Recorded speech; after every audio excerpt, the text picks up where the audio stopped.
Hi everyone, my name is Sayid Nurfikri and I'm a student from Mangunjaya High School, and I'm here to showing my argument about our Muslim today that this house believes that scholarship should only be granted on the basis of financial necessity. First of all, we have to know what is the definition of scholarship. According to Wikipedia, scholarship means a word of financial aid for a student to further their education.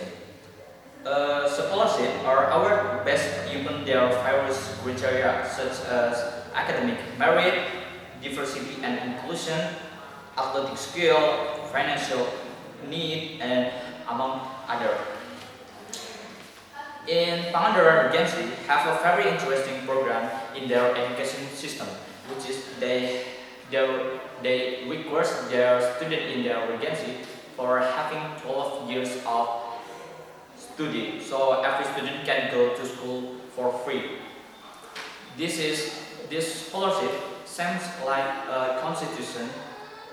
Article 21, Chapter 2, it says that every citizen is obligated to attend basic education and the government is obligated to pay for it. Why should we hold this scholarship? Because according to CNN Indonesia say that more than 5% of the students in Indonesia not continuing their study because of their financial. And some of them have potential in their area of expertise. And also, according to Pancasila number 5, it says that social justice for all of the people in Indonesia. So it's like every Indonesian citizen can get a proper education. So according to our motion today, I agree that this house believes